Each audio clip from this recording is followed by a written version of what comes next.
Social মিডিয়াতে কোরবানির পশুর ছবি আপলোড করা এটা তো আজকাল নিত্য নৈমিত্তিক ব্যাপার হয়ে দাঁড়িয়েছে। বিশেষ করে তরুণরা এটা করে বেশ মজা পান, আনন্দ পান।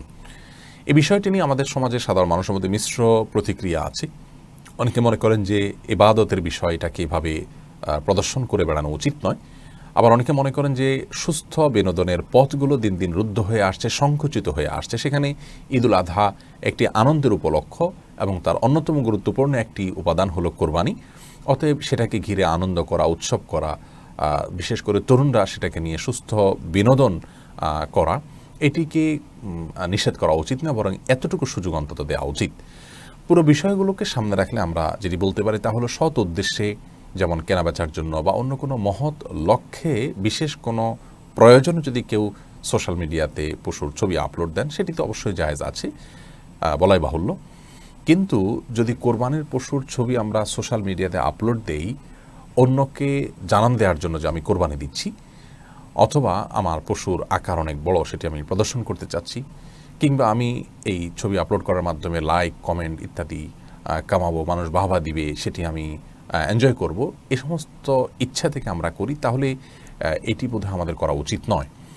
কারণ কোরবানি এটি আনন্দের উপলক্ষ, সন্দেহাতীতভাবে এর মাধ্যমে আমরা আনন্দ করব, উৎসব করব, খুশি হব, খুশি প্রকাশ করব। কিন্তু প্রদর্শন ইচ্ছা যেটি, লৌকিকতা যেটি, মানুষের কাছ থেকে বাহবার আশা করা যেটি, এটি কিন্তু আমাদের ইবাদতের যে সওয়াব সেটিকে নষ্ট করে দিতে পারে। এই জন্য বিষয়ে আমাদের সাবধান হওয়া উচিত। আমরা আনন্দ করতে পারি, তার একটা সীমানা থাকা উচিত, সীমাবদ্ধতা থাকা উচিত।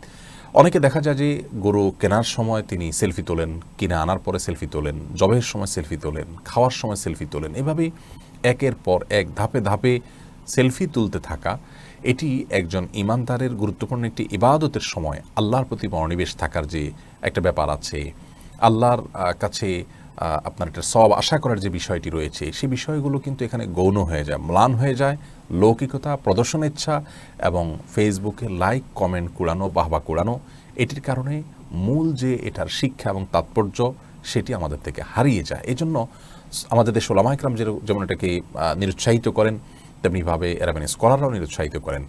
জামিয়াতুল আজহারের মুফতি ডক্টর সাঈদ আমের, শেখ মোহাম্মদ জাকি এবং সৌদি আরবের শেখ মোহাম্মদ সাল্লাহ হোসেন রহিমাউল্লাহ সহ বিশ্ববিখ্যাত স্কলারগণ এই বিষয়টিকে নিরুৎসাহিত করেছেন। কেউ কেউ এটাকে নাজায়েজ এবং গুনাহের কাজ হিসাবে উল্লেখ করেছেন।